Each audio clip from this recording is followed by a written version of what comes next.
Manchester United 3, Nottingham Forest 2, DJ. After a tough start against Nottingham Forest, we get back into the game. Yeah, man, it was the good, the bad, the ugly. You know, you saw the worst of United today, definitely, and it's kind of a throwback to a few games, you know, we had at the start of last season. Yeah. But as you said, you know, we got back into it. But it's Forest though, innit? It's Forest, you know, we shouldn't have been coming here today going 2-0 down in 5 minutes or whatever it was. Completely shocking, and you know, I would have loved to have been a fly on the wall in the dressing room when Ten Hag had him in at half time. But after Forest's second goal, it was just complete domination from Manchester United. You know, like a lot of possession. We tried to have a lot of chances. We tried to overload a lot in their box. And you know, our fullbacks today, you know, Dallow's first time being on the left back position this season. Felt that he played okay today. He played okay. Wan-Bissaka for me, I'm biased from South London, bro. So I'm going to say he was man of the match for me. Didn't put a foot wrong. We saw tactically that they were coming inside, being inverted. I mean, I'm saying inversion. Yeah. So I love to see those little trinkets that Ten Hag's improving in the team. Because in the last game we never saw that. So you can tell that today the boys were reading off the manual. Apart from the first 5 minutes, after that they started reading out of the Ten Hag book and how to get back in the game. What play stood out for you? I mean, you said Wan-Bissaka, your man of the match. And again, we were saying it on stream, a couple plays. Bruno could have been there, Casemiro could have been there. But it felt like everyone put in a good enough performance, it seemed like. So what players stood out for you in this game? And look, we said, look, Delo came in, Eriksen came in. What did you think of their impact in the game? And, you know, who was your main man today that brought the game to the scruff of the neck and said, we need to win this game? Yeah, I thought Eriksen played well today. Obviously, long term, I'm being negative, aren't I? But long term, I just don't see it against the big teams with Eriksen anymore, just because of the whole legs thing. Yeah. But today he came in, he played well, didn't really put a foot wrong. Casemiro, great today. You know, he was trying to take the game by the scruff of the neck.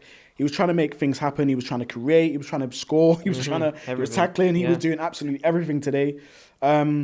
You asked me about Bruno? Did you mention Bruno? No? Just the players that stood out for you. Yeah, I think Bruno definitely stood out today because he gets a lot of flack. Bruno does get a lot of flack, and you know, when Bruno does things wrong, I'm one of the first to call it out. But today I thought he played really well. Wouldn't say back to his best, but close to it. Scores the penalty, you know. Penandes. He did what mattered today. You know what I mean? And he kept it. And you could tell even him, he wasn't trying too many Hollywood passes.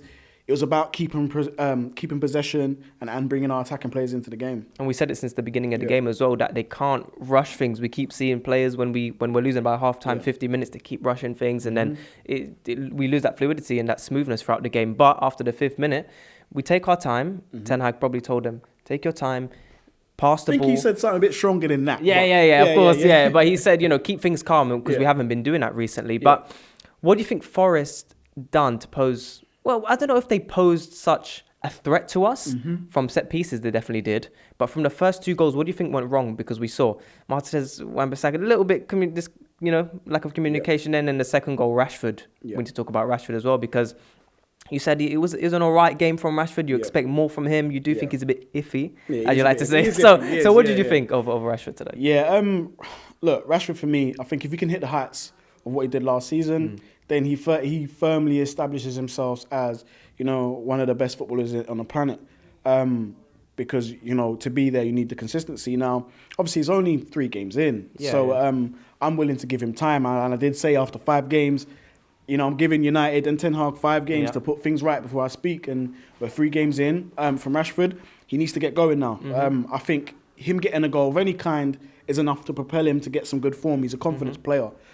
Today, in this game, I did see some good things from him and I saw some really frustrating things from him. You know, the decision-making in the final third isn't always there, but today he made it count. You know, I was screaming at the telly, like, take him on. He takes him on. He provides the assist for Eriksen. So it's about finding out where he's most effective and him continuously to work on that. I feel sometimes he's a bit stuck of what he wants to do and what type of player he wants to be.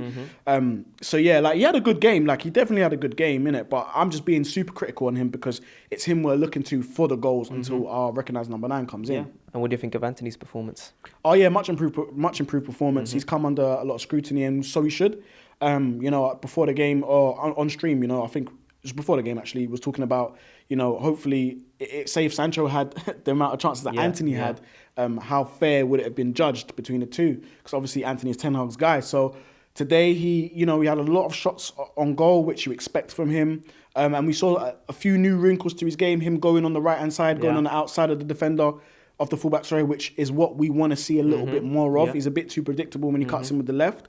Even though it works, we need to see another, side of his game. Another side of his game, innit? And today he showed that. And his decision making in the final third was a lot better today as well. What do you think of Sancho's situation? Because he came on as a centre forward. We saw it in pre-season, but we haven't seen him play on the right, which we bought him for under Ollie, but we haven't seen him play that much on the left. He started off, again, centre forward in pre-season. What do you think his role is now? Because with Anthony, we know we paid a lot of money for him. And Rashford, if he's in good form, he's definitely not out of the team. So what do you think Sancho's position is in this team right now?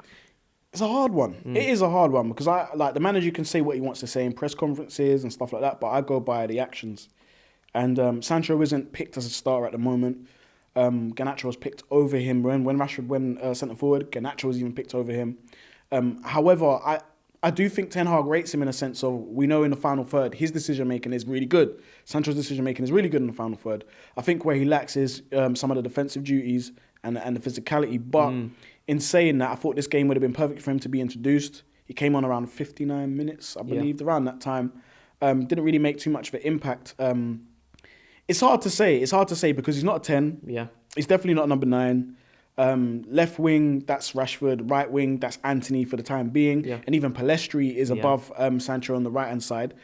So my honest answer is I don't know. There's a player there. Obviously, he's a really talented player. It's just about kind of working in where he's going to fit into this team. And I just don't think Ten Hag's found it yet. And finally, who was your man of the match? My man of the match was AWB. 100%, yeah, man. Like, he so improved, such an improved player, man. Just some of the things he was doing, and you can tell tactically he's really trying to follow Ten Hag's, tactics and management to a T. So, yeah, man, it'd be AWB for me. Wan-Bissaka, man of the match. What do you think of Martial's performance? See, Martial, you know what? I think he gave us what we needed in a sense of, he gave us 60 minutes of, about 60, wasn't it? 60 minutes of, back to goal, trying to link the play. I saw a few nice patterns from him today, trying to link up with Rashford, trying to link up with Bruno in the midfield. Some of it fell a little bit short, but that's because he's out of practice.